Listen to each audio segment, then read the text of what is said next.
everyone, and welcome to another Top Agent Commercial Wednesday. It's my pleasure to actually introduce and share this very strong commercial product. A lot of people think with the different products it's all transactional, but think about leasing. Leasing is so exciting, and there's so many ways you can go off of leasing that I'm going to let the experts share a little bit about their story, talk a little bit about how they got into leasing, why they did leasing, and what else could you use the leasing platform for. So Melissa, I'll start with you first, because I do want to have ladies first and all the stuff, exciting stuff you're doing. So if you don't mind sharing a lot of your background, what you've been building, and why you came to EXP, and we'll start there, and we'll go into leasing after we introduce all the other panelists.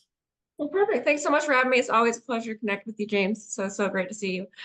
So my name is Melissa Jackson. I'm based out of Idaho. I run a group with EXP Commercial. So we're in multiple different states currently. And we're servicing a lot of local, national retailers, developers, landlords across the entire marketplace. So I mean, one particular hotel group we're working with has about 40 different brands underneath their major umbrella. So we've been doing a lot of representation across state lines.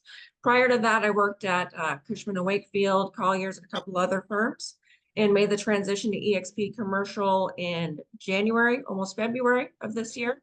And it's been huge. It's been something I've been planning on doing for multiple years, mainly based on the collaboration, the opportunity for expansion, and the opportunity to really change the way that business is done. I believe that commercial real estate, I've learned a lot of great things over the years with some great mentors, but it's a difficult industry to learn, difficult industry to get education in. And I really wanted to give back and teach people on a national and international scale as much as possible on how to get into the industry. And then also just the overall growth mentality of EXP has been fabulous. So it's been a great transition.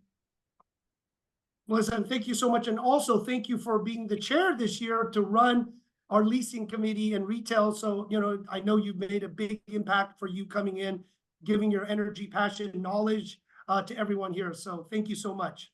Thanks so much. It's a pleasure to be here. Bill, I'd love to have you now share your story because, boy, you do some incredible deals. So I'd love. Oh.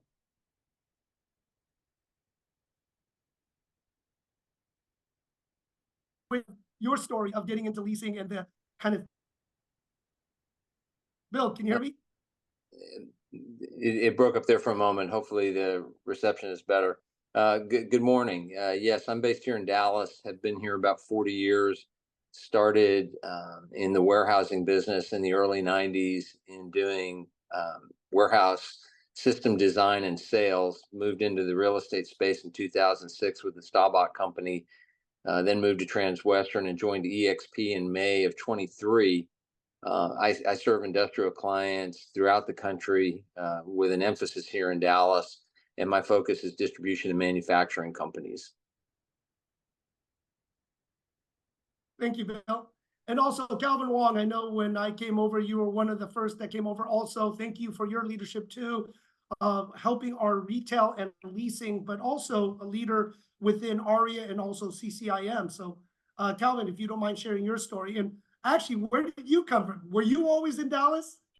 Sure. Well, let me thank you, Jim, for that. Good morning, everyone. I am so excited to be here to kind of share about the stories and amazing things that we're doing here within this platform and company. Again, my name is Calvin Wong. I'm based here in Dallas, Texas. I have been in the commercial real estate industry since 2005. I started my career at Goldman Sachs. I was the ex-Goldman. From 2005 to 2012, we have a big fund that we go acquire large commercial Class A properties. After 2012, I left and partnered with my business partner, Daniel Ng, and I have been with EXP Commercial since the beginning. The reason why I'm here is because I follow great, leader with inspiration and big vision, which is Jim Huang. That's the main reason that I'm here with EXP Commercial. But I focus a lot on leasing here in the marketplace, Dallas-Fort Worth. It's been a great market. And what makes it even better is because there's a lot of businesses coming in to Texas, to Dallas, and I have a lot of referral partners within the platform. I mean, this is a platform that allows me to continue to grow And like Melissa was saying, collaboration, right? A lot of time, this term collaboration is just, just everyone just keep on using it, but without really, implementing it. But this is the environment that I truly see like a true partnership, true collaboration. And guess what? Like in all 50 states, we are all licensed in all 50 states that allow us to do even more deals, collaborate even more, and in over 24 countries. Again, James, thanks to you that we are here at a wonderful platform. I know Daniel is probably he's in Vancouver right now, but he's also like doing a lot of kind of talking to friends and all that about this platform. So glad to be here. And I know today we're gonna share a lot about secret sauce, right, on how we are able to do what we do. I mean, Bill is a top producer. I mean, he does like monster deals, like big deals, like 1 million square feet warehouse distribution. Oh boy, like I'm just excited to be here and wanted to kind of listen to him. And then also Melissa, who's doing different development projects all over the marketplace. So thank you. Thank you, Calvin. And just want to say you're one of our first icons too. And this is one of the things where, we all say this is where the pros come to grow. It is true because you talk to people like Calvin, people who've been plugged in, Paul Franks and many others that are icon in commercial. The opportunities, right, to network, to collaborate, to get referrals, to mentor, it is immense in addition to the cap of our commission. So there is a lot of things where this works. There's so much opportunities, but within leasing, one of the things is I know everyone thinks about just transaction and a certain type of transaction, but leasing, there's so many ways and verticals of leasing, whether landlord, tenant rep, working on smaller deals, larger deals, tenant in tow projects. I mean, there is just a multitude. And believe it or not, like EXP, residual income. I think a lot of people don't realize how quick some lease deals can be done. Maybe not some of Bill's deals, they're monsters, but there are things that you can build residuals. So Melissa, I'll start with you first about how did you get into leasing? Did you always just want to be into the leasing profession? So leasing is definitely, in my mind, from what I've seen over the past 12 years, like the bread and butter of commercial real estate. Now, prior to getting into commercial real estate, what I did is I used to run restaurants. And I used to be able to overhaul restaurants very quickly until I found the one restaurant that I couldn't overhaul because the location was really challenged. And it kept turning over and turning over even after that restaurant closed. So when it comes to the leasing side, and especially in retail, I see that as the main bread and butter as to how we get deals done. How do we bring value to developers? How do we bring value to landlords? And then in my mind, I was trying to be passionate about what I do and have a particular why. How do I bring value to the tenants, the restaurant owners, and the operators when it comes to lease negotiations, when it comes to HVAC, equipment attachment, all of those different factors. So that's been a very big part of my business, and the sales of assets and all of that stuff follows afterwards. But it's definitely been a very big focus when it comes to the retail sector. Calvin, also with you, because I know there's the landlord tenant rep. Can you kind of share the difference and let people know? And also kind of a little about the commission split, because I know a lot of residential and other people ask, especially that are not in leasing, is there a difference between the landlord and the tenant rep? Yeah, so obviously commission split is, it varies by markets, right? We have a very, very healthy market here in Dallas on the retail segment. Again, I have to put out a disclaimer, right? We're not here to talk about like what's the standard industry, because I don't want to, breach on any rules, NAR rules or whatever. So in Dallas particularly, tenant rep and landlord rep has a different split.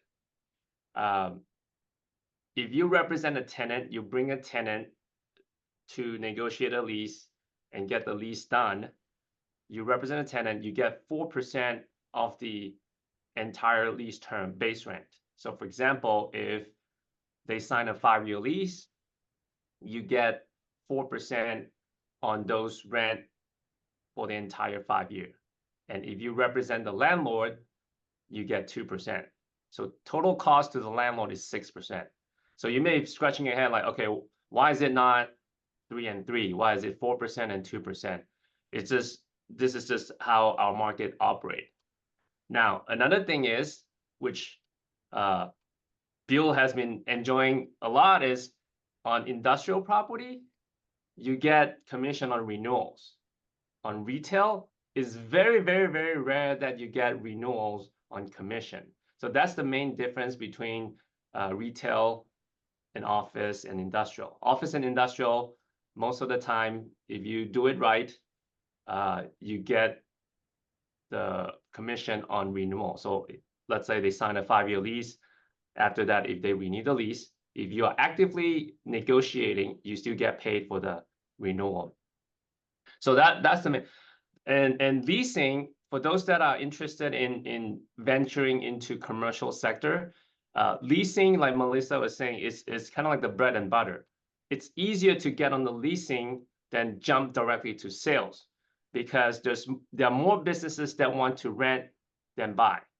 So that's, if you look at the numbers, that's why it's easier to get into leasing deals, because people want to open a restaurant, a cafe, salon, small business, right? They need space for retail, office, industrial, and whatnot. So it's much easier to get into that. And another way I looked at it is, once you build that relationship, when that business grow, eventually they may want to purchase a building and things like that. So if you kind of maintain that, so you can grow that part of business to a bigger business. So that's why when I first started, after I left Goldman Sachs to start into a brokerage business, pretty much on my first year, it's all leasing. That's kind of a natural steps. And once you continue to build that relationship, then you can get into the investment sales or purchase. Thank you, Calvin. And that's the one thing we always say, the easiest transitions is multifamily, but a lot of times residential or agents trying to get into the business, leasing, right, is great. And Bill, kind of remember way back when maybe you did some smaller deals besides the larger ones, and the nuances, let's say, with the small deals, 10,000 square feet and under, and congratulations to doing our largest lease deals, some of the monster Titan deals that you work on now. So can you kind of share, thinking back, the smaller deals, getting up to the larger deals, and touching upon the renewal, because some of the agents, we know we love renewals, right? And making sure you put that in your lease contracts, because not everyone does. Well, when I began in the business, I started with a firm that originated tenant representation only in the market. I had the privilege of working at the Staubach Company, and the founder of the company, Roger Staubach, whose real estate career began here in the Dallas area in the 70s, pioneered the concept of tenant representation. So for agents looking at the opportunities there, as Calvin distinguished between representing tenants and landlords, I would offer up that as an exclusive tenant representative, which is what I am and always have been, you forgo landlord opportunities, but you also create for yourself the value proposition that you're not compromised in the market between seeking high rents for landlords and low rents for tenants. Most of the agents here in the markets that I serve tend to go both ways. And so when I'm presenting the value proposition to CEOs and explain that I'm not representing the interests of the landlord, it gives me leverage in the market so that the transaction terms can be truly focused on the benefit of the tenant that I represent. Jim, to your question about deal size, I think for everybody on the call and anybody considering their mission, the essence of the mission begins with aim small, miss small. And I would suggest that you define your market both geographically and by the makeup of the businesses you're seeking to serve. In my particular case, as I mentioned, I'm looking for distribution and manufacturing companies. I'm looking for companies that have financial wherewithal. When we're scouring the market looking for opportunities, we're trying to find people who have things like very busy truck courts, very full car park areas. As simple as this may sound, if you see dock doors with product more or less falling out of the dock doors because they have no staging area, those are the companies that have needs. When you look at multi-tenant buildings as an example, very interesting to see the dynamics across the tenants in the space, because sometimes a neighboring tenant can lead to an opportunity for a contiguous tenant. So simply stated, from a deal size standpoint, if you do 10,000 feet or 100,000 feet, those transactions require similar complexity and equal time. So as you're building your business, I'd recommend trying to spread out your opportunities so that, yes, you've got a way to hopefully secure transactions in a more timely manner versus the longer ones. But I'm going to tell you that in my career, the longest from cold call to commission was 7 years. And, that 7-year period actually was a lot of fun, because the guy that I worked with is one of my closest friends now.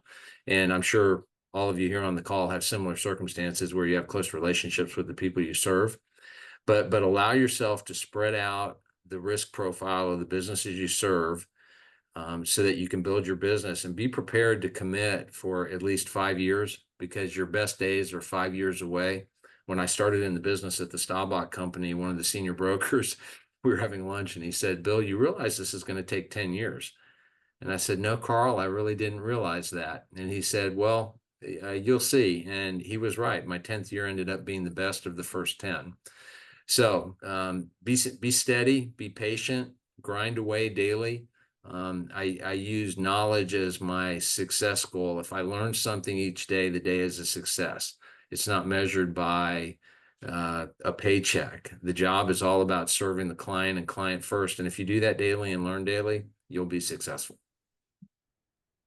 Thank you, Bill. And kind of learning all the time. I know, Melissa, your illustrious career, and also putting a training program that you worked. And I love that program you put together. If you don't mind kind of sharing a little more about your process journey, learning landlord or tenant rep, and also from Idaho, right? From building this empire of knowledge and relationship from Idaho. So how did you do that? Yeah, it was, so my entry into commercial real estate was a bit unique. Went from restaurant operations into this industry, and I didn't know hardly anything about real estate. And I come from very humble beginnings. So as I started looking into the industry, and even, working with some of the big firms, what I'd realized is there was a very large lack of education, even with 2 business degrees, a very big, large lack of communication and education. And how do you do cold calls when you're going for tenants and you're trying to fill vacancies? What are the CCNRs? How do you do a void analysis? How do you fill the space? How do you do the underwriting of a property when you're bringing value and you're leasing a vacancy? Or how do you do the consulting work when you're doing, like I've done the work for McDonald's? How do I do it? So I do their rollout and I go, okay, you should enter here. Here's how you don't cannibalize yourself and everything else there. And what I decided to do as I looked in the statistics is commercial real estate historically has about a 90% failure rate of people getting into the industry. And that includes people that, the 10% includes people born into the industry, people that come from a lot of money and a lot of wealth.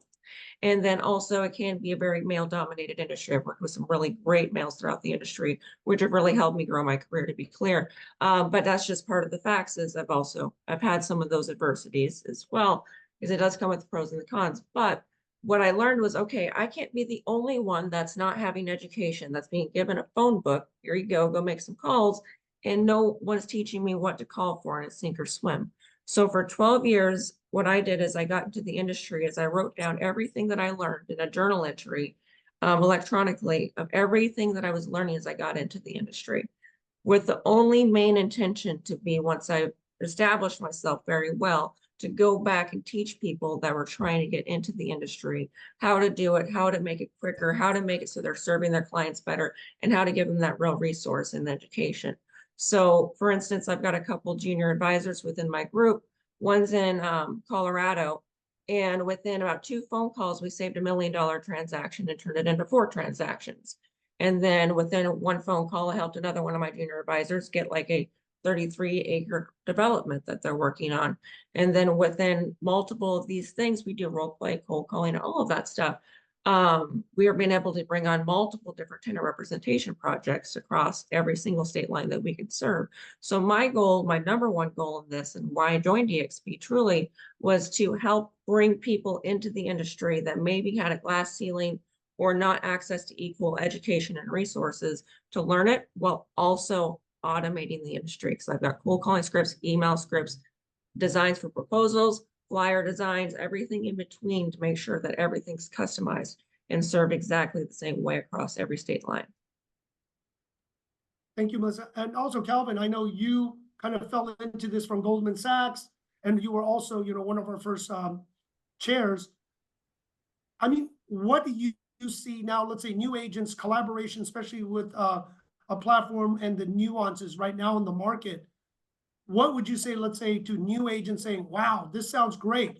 How do I get involved in leasing? How do I get that paycheck, hopefully within 30 days and not like transactions, you're waiting multiple months, right, to wait for appraisals and funding to happen before you can close? Sure. So I think having a mentor is very important, rather than just go try to do it on your own, figuring out on your own, because it could take longer if you try to figure it out. I couldn't stress enough the talent that we have here in eXp Commercial. We actually have a lot of top producers in different markets. So try to look out for those agents and, have a conversation with them, talk to them, and see if they would be willing to, take you up as a mentee and really learn from them, because you can really compress time by following, leaders like Bill, like Melissa, that has years and years of experience. Bill has almost 40 years experience. Melissa has 10 plus 20 years under her belt, and they can help you avoid mistakes, right? And sometimes mistakes could be, you could be done like from this industry, but really get a mentor to help you.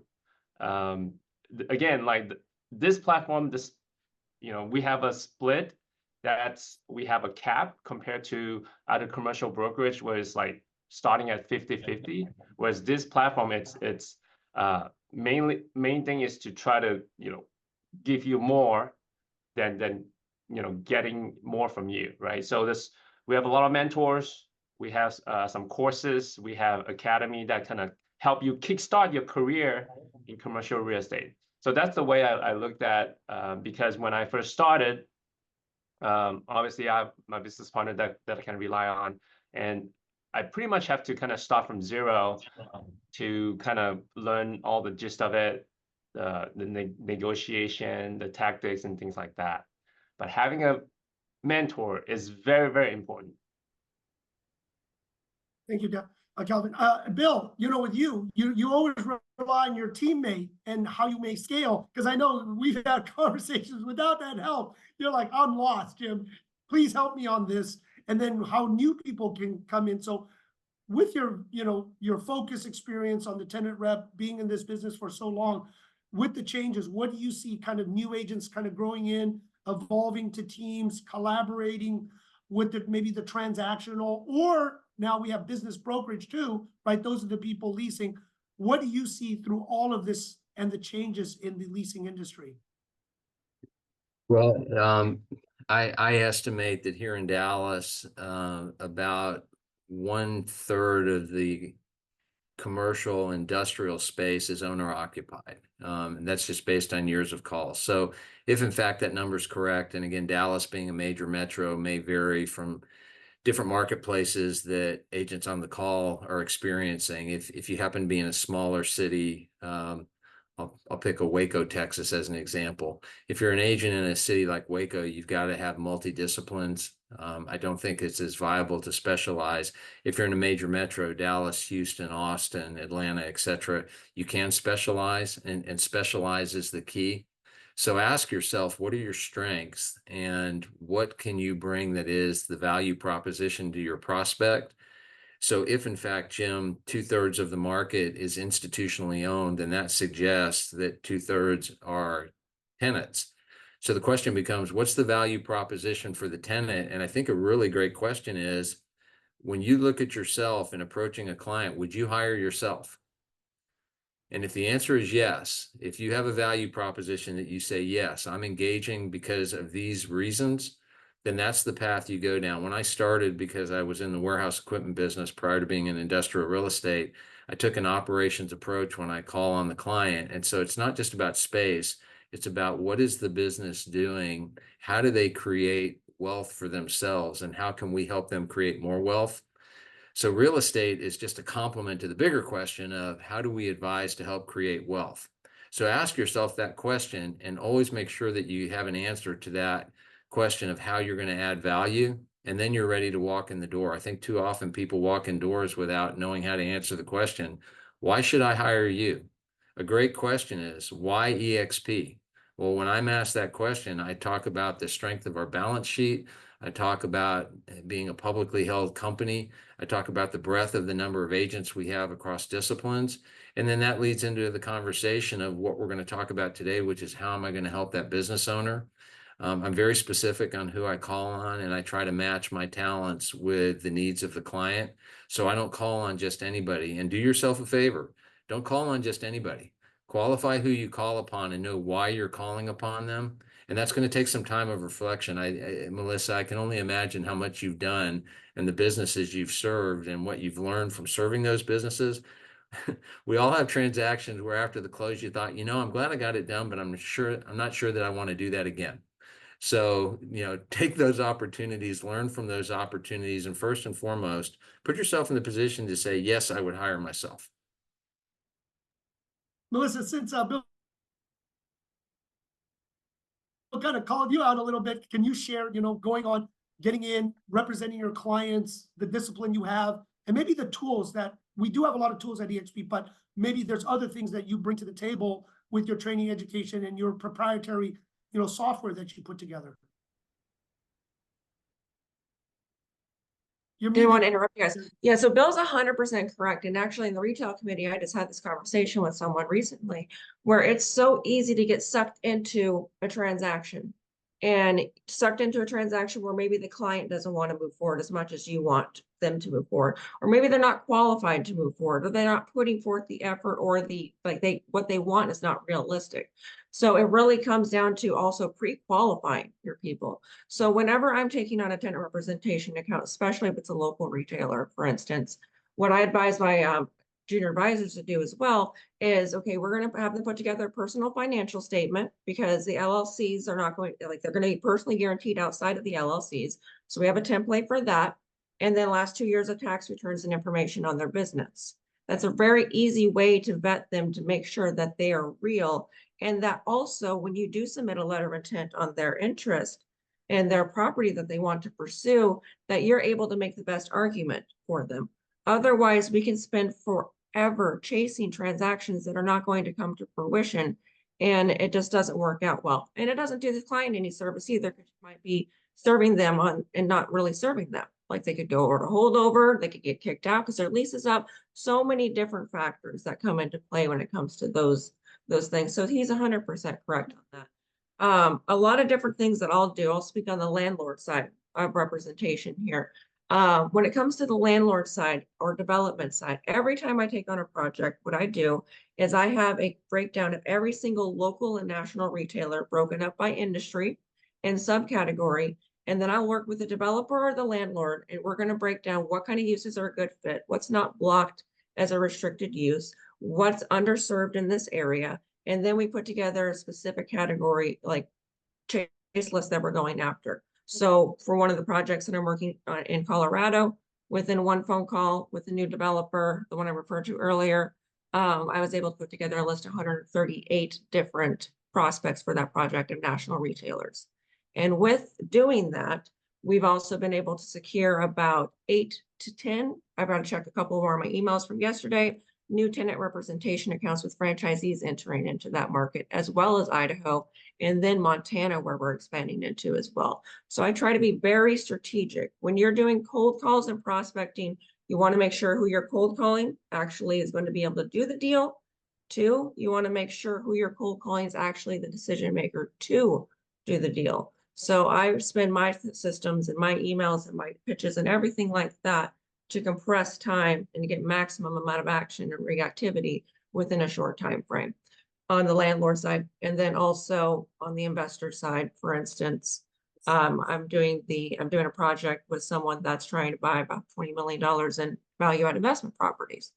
And it's very simple to do that when you know the categories, you know what fits in there, you know how to do your cold calls, you know how to generate that interest, and then be able to know what the rental rates are.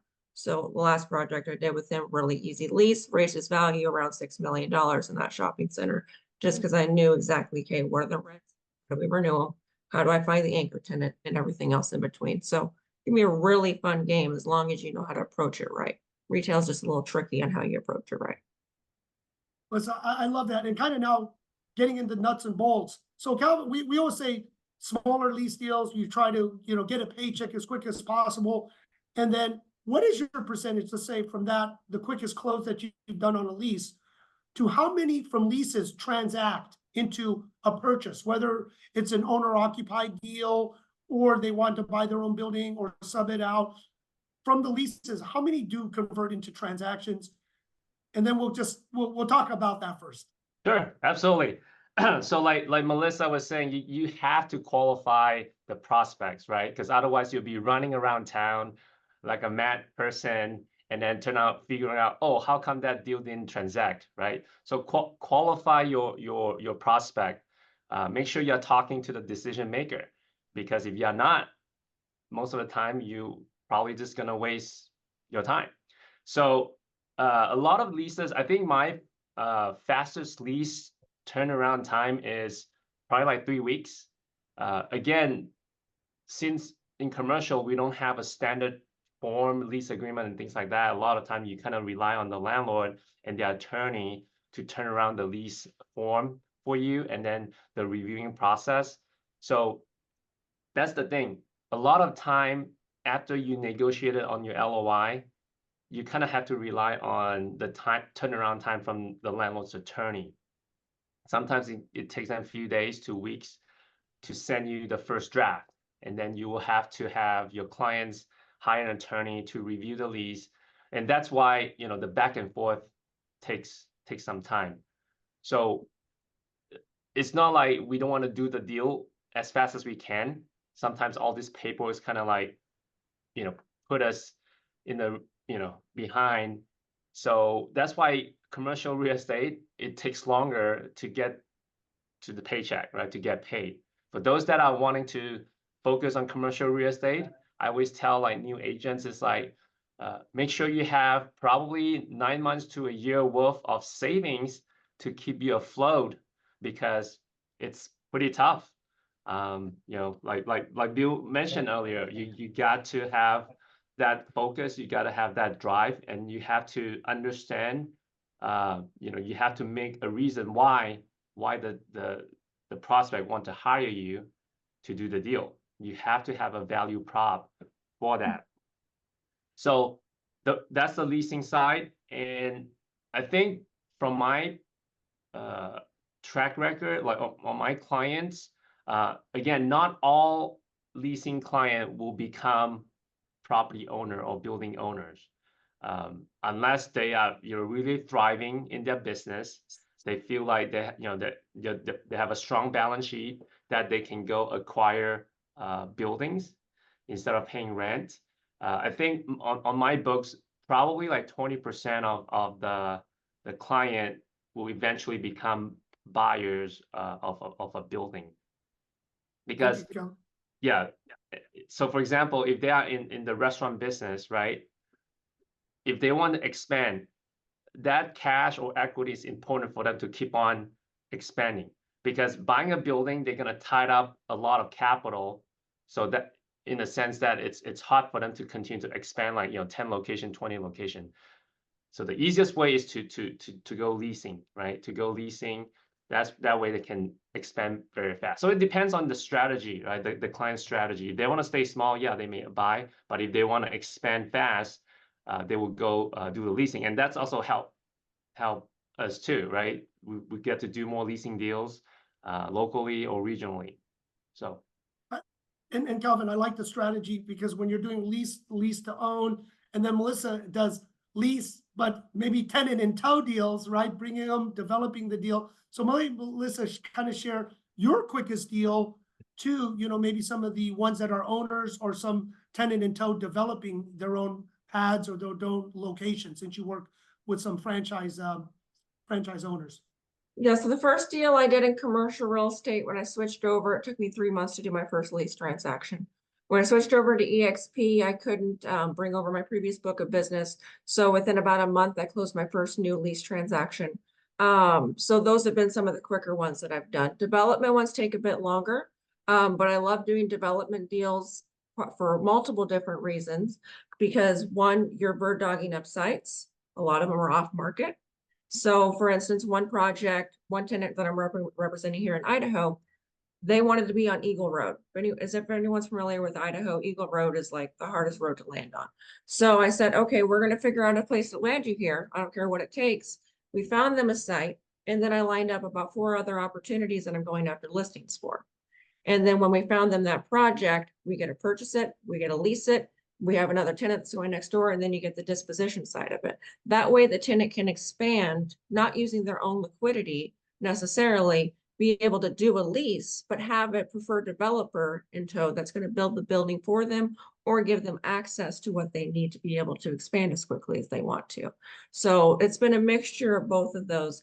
I've also worked on about an 86-acre development, and that one was just flying off the shelf. Like everything was filling very, very quickly, a lot because of where it was based at. But also when I take on listings or work on projects, I've got it all systemized. Okay, here are the email campaigns going out to every local retailer that fits within the void analysis while I'm cold calling all the national retailers, or I know who the brokers are for each retailer. Thank you, Melissa. And congratulations from a cold start to closing that quick. And as Bill said, he's closing a lot of the large, probably institutional, they probably are publicly traded, or they have a balance sheet or a rating. So with the occupiers, Bill, how are you dealing with them? Because it probably takes a lot longer than some of the smaller deals in a month. So what is those deals? How long do they take? Because they are significant dollars in commission and everything else, because they are very large spaces that they're taking up. Yeah, I would tell you my average deal is 2 to 3 years. Not easy. And going back and forth, how many of those do you have kind of working at one time at 2 to 3 years? How many can you handle and work on? I tend to find I started in the business in 06, and I did a report of how many clients I've served since then, and the answer was just over 100. So I'm going to tell you that in any 1 year, average transaction volume is 12 to 20 deals, somewhere in that range. But the key, and going back to what Calvin was talking about before, is that if you look at the different asset classes, office versus industrial, retail, etc., you know, I tip my hat to anybody in the retail space. As Melissa can attest, retail landlords, in my experience, are perhaps some of the most difficult you deal with, and the reason why is it's just the monopoly game of the business. They have the highest value properties, therefore they're going to be the most stringent in negotiations. Interestingly, in the industrial world here in Dallas, rental rates have tripled in the last 5 years. And so one of the things that we're now seeing in industrial here is because of showroom spaces that are added to industrial is actually starting to take on a little bit of a retail flavor.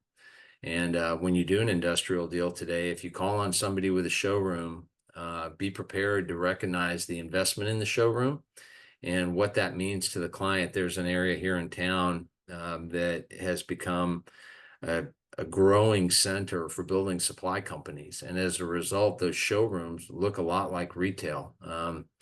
Calvin, I don't know if you've been in the facet space over there, 35 and 635, but you should go take a look at it. I mean, it's multi 7 figures of investment and build out. So when you look at the cycle time, when you've got that type of investment in the space, it's a big decision, lots of planning, lots of details. And in today's case, a lot of the tenants are coming out of pocket. The TI allowances don't cover the build out. So that gets into another dramatic component of the lease negotiations, all of which lengthens the transaction time. So as I said previously, be very from now, you'll like the outcome much better. Don't be discouraged by the process. There was a day where going through my savings and going into a material level of personal debt was what was required to make it in this space. And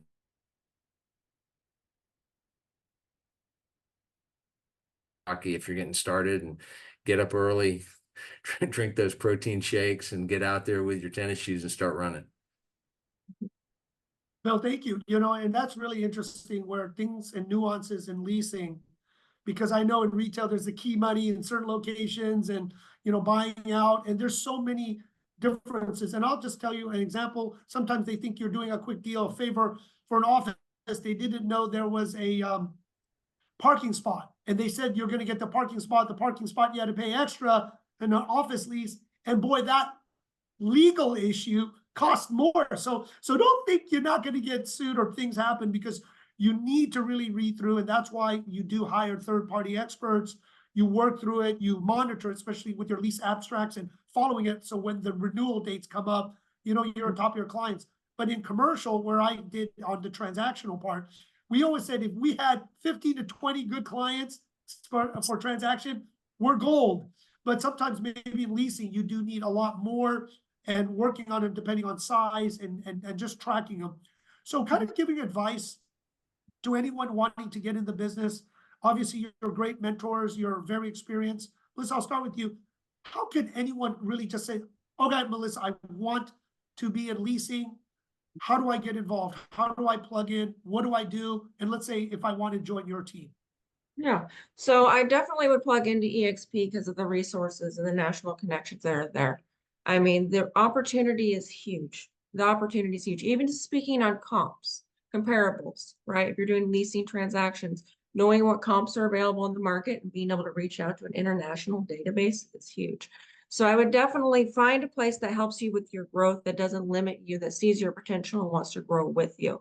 I'd find a mentor and somebody to work with, and make sure that there's somebody that really wants to help see you grow, that doesn't just give you a phone book, which can be very much a sink or swim mentality. One of the first major teams I was with, you know, nothing bad against them, it's just the normal structure with big firms, was a 5% of the commercial commissions earned on that team, and then ran through a 60-40 split through the brokerage. So find wherever you can go, especially retail. You have to have that credibility.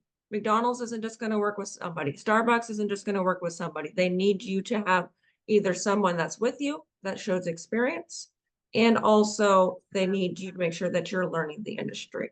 For easier ways to get into business, also why I would suggest heavily to getting into leasing is if you look at it from a couple of different standpoints of right now, as we look at the Federal Reserve raising interest rates. Federal Reserve and how high they've had the interest rates since 2021 has dramatically decreased the sales of properties across the board.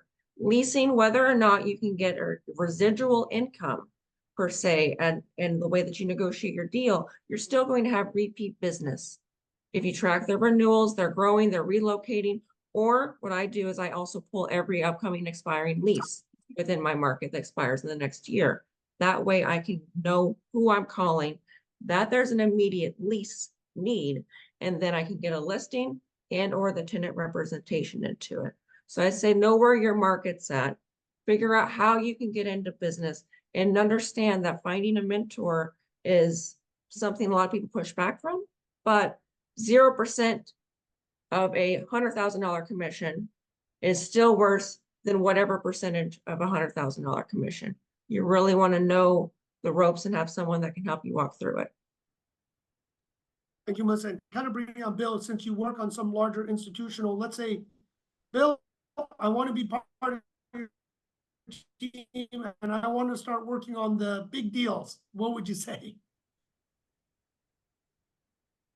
If you look at the brokers who do most of the transactions, the value that any new agent brings to a transaction is the availability of that agent's time. The challenge of senior agents is not having enough time to cover all the ground that is in front of us. And that's where teaming is so important. I'm very fortunate to have a great team that I work with that originated years ago, because I realized early on I couldn't do it all myself.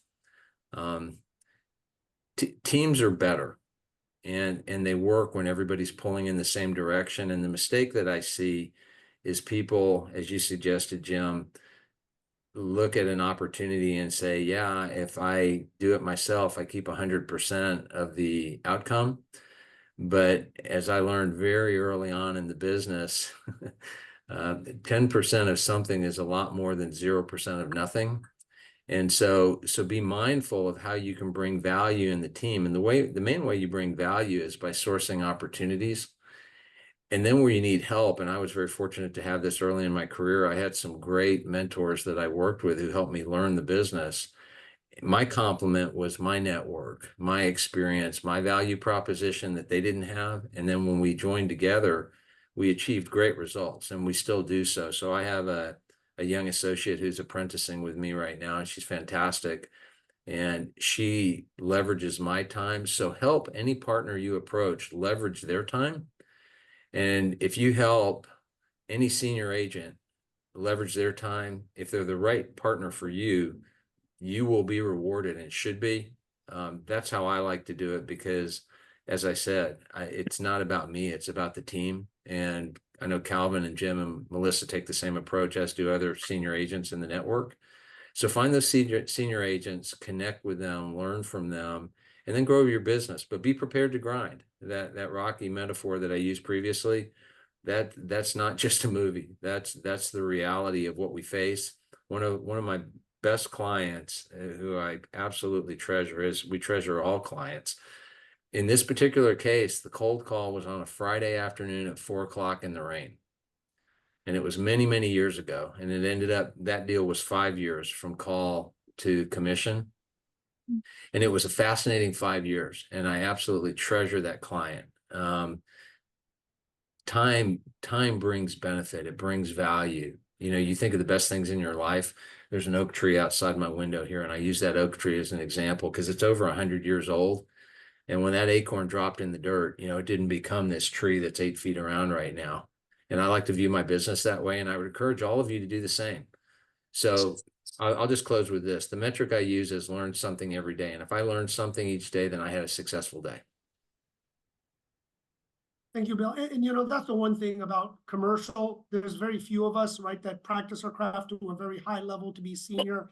And the world that we are in is very small, and the context of relationships and leveraging other friends or other people that are in the industry, whether in the same industry, product type, or something different, right? That matters. So I think that's one thing that is different than residential, right? They can go do a deal by themselves. We tackle deals really as a team and work together to make sure, you know, the deals can get done. Can somebody mute, please? Doesn't matter. A birthday, it's a birthday. LB iPhone, would you mute yourself, or whoever's host, can you please mute them? Thank you. Thank you. So I think that's the big thing of the collaboration, building this platform, working from the leasing transactions to business brokerage and other services, and leveraging our reputations, because we are not going to go out on a limb if we know you don't know what you're doing. We're just not going to do it. We're not going to open any connection. So I always tell some of the agents in our network, kind of, you know, learn how to crawl, to walk, to run, to fly, because a lot of times you're just like, let me open your Rolodex. Let me just give me everything you got.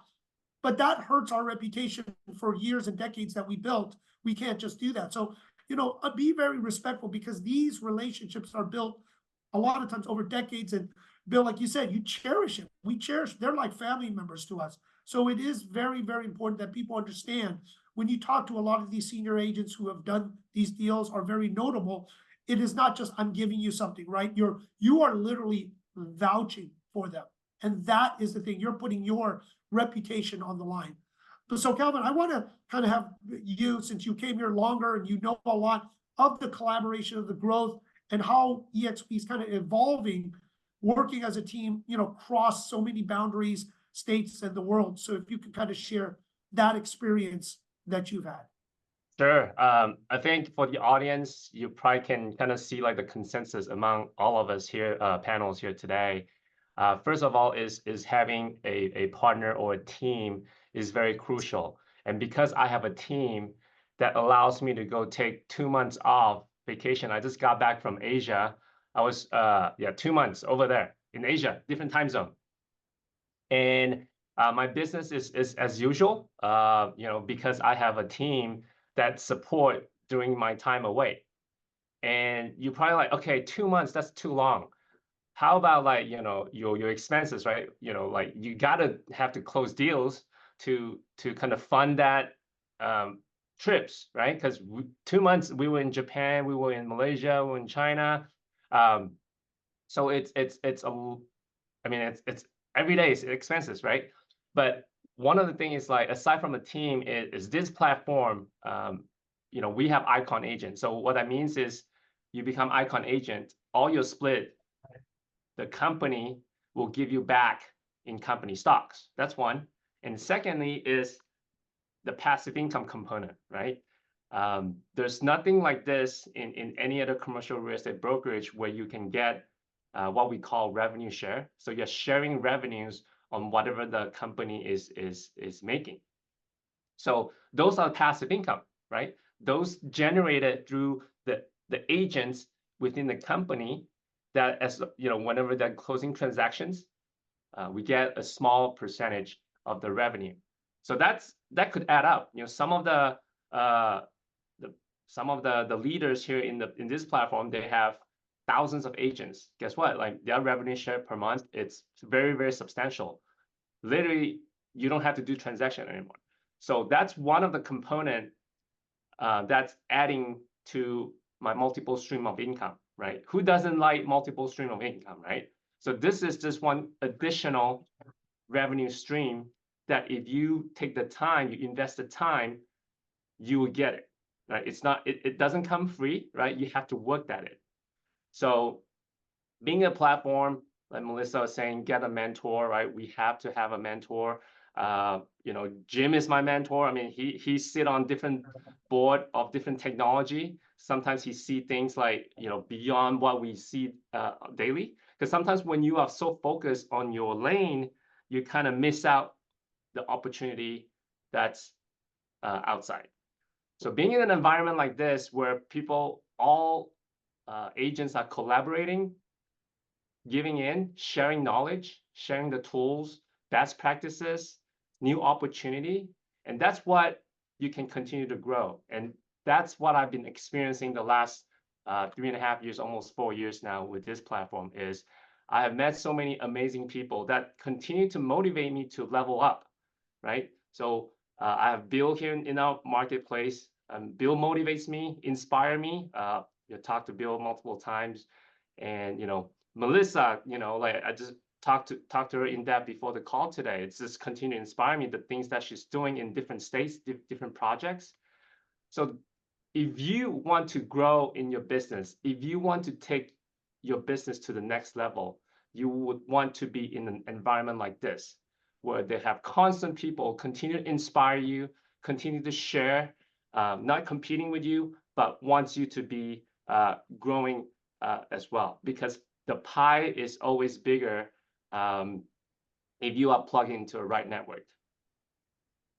Thank you, Kelvin, and thank you, Melissa and Bill, because it is the network. It is getting, as they said, a piece of something than a piece of nothing, 100% of nothing. And that's kind of commercial, working, collaborating. And there's so many dimensions, from the leasing to transaction, business brokerage, and other services. So it is exciting, and I look forward to what this will bring. And please plug in to Melissa, to Bill, to Calvin, if you're interested in about EXP or learning about leasing, right? So even that, I know they're deal junkies. They love to talk about their craft. So definitely reach out to them, learn some more. And we're always here to help, because in commercial real estate, this is the one thing I always love. In all the trade groups that we're in, it's getting older. Let's get some younger folks into this business. So that's the thing. We all know, right? It used to be around 52 to 54, and going to these trade groups, it's now around 60. I'm like, wait a minute, guys, we're going the wrong direction. We got to get more women. Melissa, thank you, right, for pounding and fighting through with all the boys and doing a great job and winning at it. And also, we need to get younger folks into this business, because we can't do this forever. Just want to thank everyone for joining us on Top Agent Commercial Wednesdays. Stay tuned. Join us every Wednesday to learn more about commercial real estate, but definitely plug into all these leaders, these experts here. And I know diversify your business. So everyone, have a great Wednesday. Thank you so much. Thank you. Have a great day.